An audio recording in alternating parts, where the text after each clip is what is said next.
रामकृष्ण हरी मंडळी. तुकोबारायांच्या गाथेमध्ये अनेक अभंगाच्या माध्यमातून तुकोबाराय आपल्याला बोलते होतात. आजचा अभंग सुद्धा तसाच आहे. तुम्ही जसे आहात तसे देवाला आवडता. तुमची भक्ती आवडते. तुमचा आवाज गोड नसेल तरी हरकत नाही. तुम्हाला तालासुरात गाता येत नसेल तरी हरकत नाही. अगदी तशाच पद्धतीनं जसे तुम्ही आहात तसा ईश्वर तुम्हाला स्वीकार करतो, असे संत तुकोबा आपल्या अभंगातून म्हणतात. काय म्हणतात पहा. नये जरी तुझं मधुर उत्तर दिदला सुस्वर नाही देवे. तुम्हाला गोड आवाज दिला नसेल काही हरकत नाही. तुम्हाला चांगल्या स्वरामध्ये गाता येत नसेल काही हरकत नाही.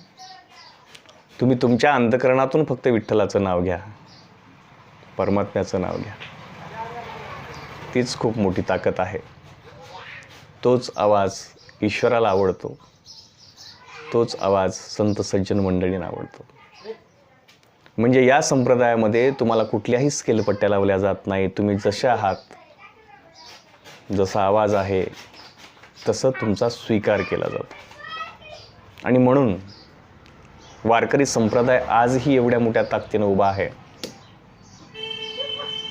त्याच्या पाठीमागची कारणं ही आहेत की तुमच्यातल्या चुका काढण्यापेक्षा तुमच्यामध्ये जो चांगुलपणा आहे तो हवा आहे आणि तो वाढला पाहिजे.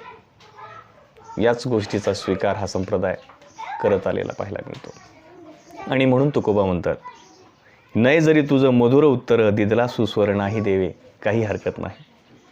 तुम्ही जसे आहात तसे या. तशा पद्धतीनं तुम्ही ईश्वराचं चिंतन करा, ईश्वराचं मनन करा. नये जरी तुझं मधुर उत्तर दिदला सुस्वर नाही देवे.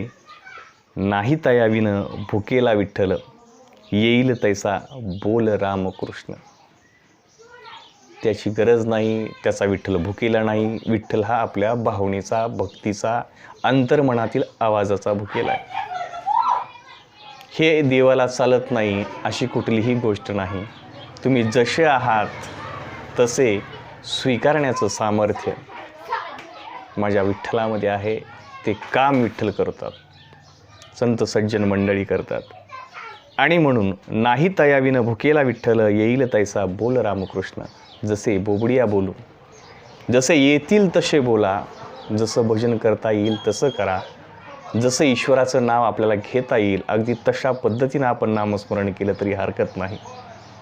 पण ते आपण करावं ही भावना या ठिकाणी संप्रदायाची असलेली आपल्याला पाहायला मिळते. आणि म्हणून नये जरी तुझं मधुर उत्तर दिदला सुस्वर नाही देवे. नाही तायाविन भुकेला विठ्ठल येईल तैसा बोल रामकृष्ण.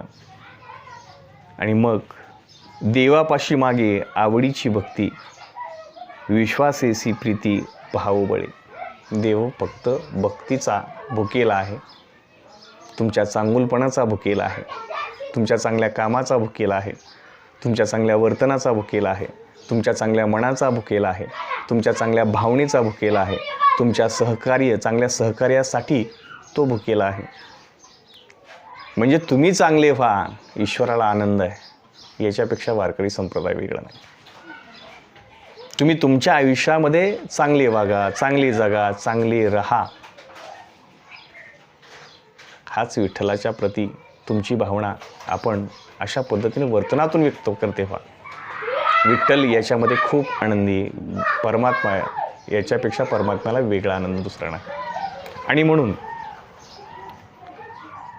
देवापाशी मागे आवडीची भक्ती, फक्त भक्तीची आवड आणि तेवढी फक्त टिकून राहू द्या.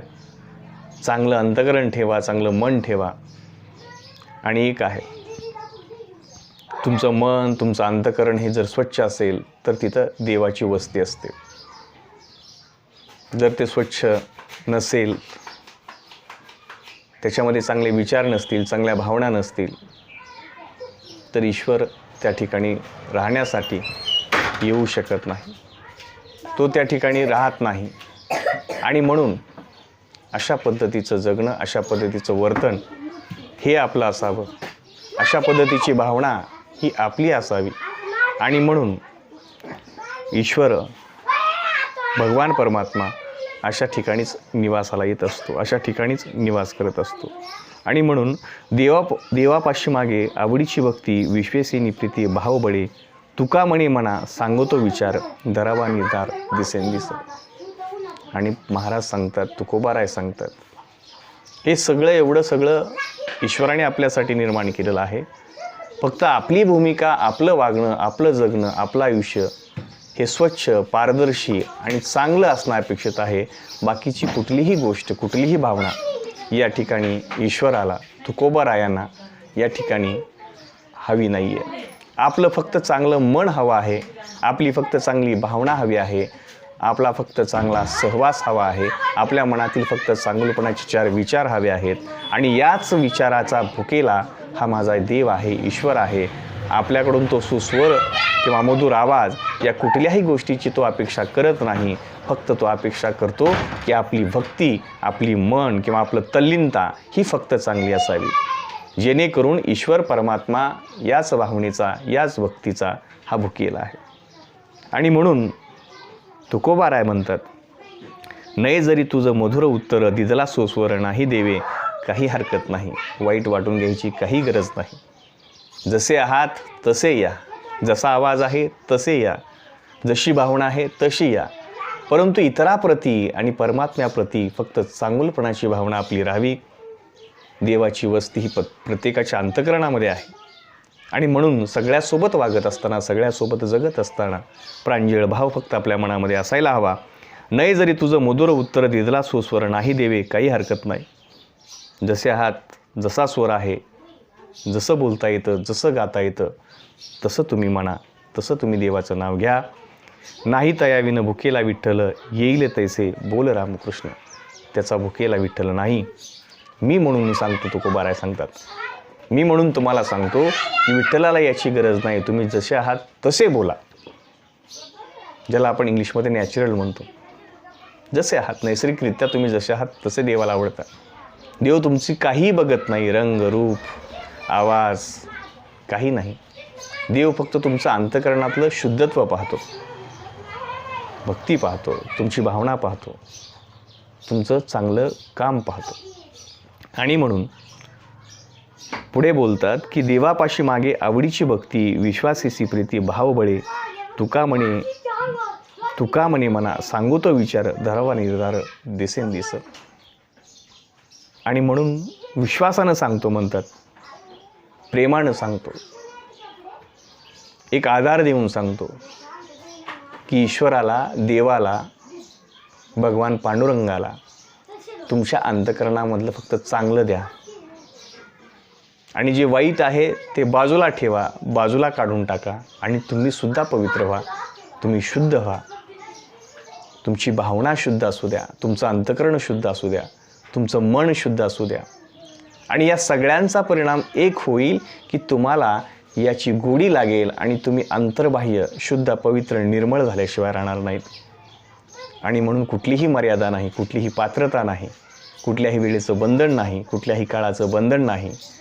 अगदी जशा पद्धतीनं आपल्याला व्यक्त होता येईल, जशा पद्धतीनं आपल्याला बोलता येईल, जशा पद्धतीनं आपल्याला सांगता येईल, जशा पद्धतीनं आपल्याला अंतरात्म्यातून ईश्वराप्रती जाण्याचा मार्ग किंवा ईश्वराचं चिंतन आपल्याला करता येईल तसं आपण करावं. कुठल्याही कशाचीही बंधन न घालता अगदी अशा पद्धतीनं या ठिकाणी तुकोबाराय आपल्यासोबत व्यक्त होतात, आपल्यासोबत बोलते होतात. आणि वारकरी संप्रदायातील या सगळ्या तुमच्या माझ्यासारख्या सगळ्या माणसांना सांगण्याचं काम करतात. आणि म्हणून म्हणतात की तुका म्हणे मना सांगतो विचार. आणि मनालासुद्धा म्हणतात की माझ्या मनालासुद्धा मी सांगणार आहे आणि आपल्या मनालासुद्धा सांगणार आहे. माझं आणि आपलं मन काही वेगळं नाही. मनामध्ये अनेक विचार येतात, अनेक भावना येतात. मन एका ठिकाणी स्थिर नाही.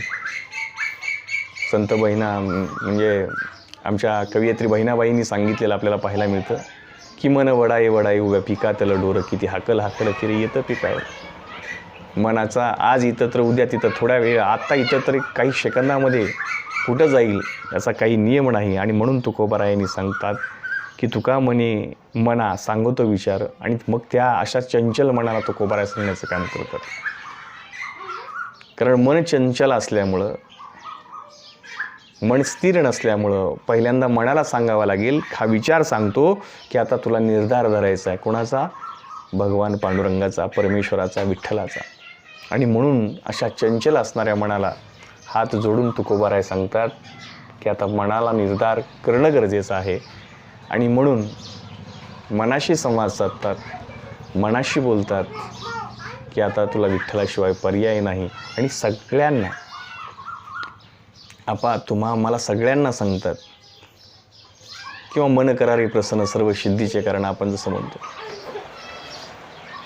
की मनामध्ये घेतलं तर सर्व होतं, मनामध्ये नसेल तर काही होत नाही. तसं पहिल्यांदा आपल्या मनामध्ये हे पावित्र्य येणं गरजेचं आहे, मनामध्ये शुद्धता येणं गरजेचं आहे, मनामध्ये विठ्ठल बसणं गरजेचं आहे, मनामध्ये संत तुकोबाराय बसणं गरजेचं आहे. देव पाहावयाशी गेलो आणि देवाची होऊन ठेलो, हा ध्यास हा मनामध्ये पहिल्यांदा येणं गरजेचं आहे. आणि जोपर्यंत हा मनामध्ये येत नाही तोपर्यंत काहीही सिद्ध होत नाही.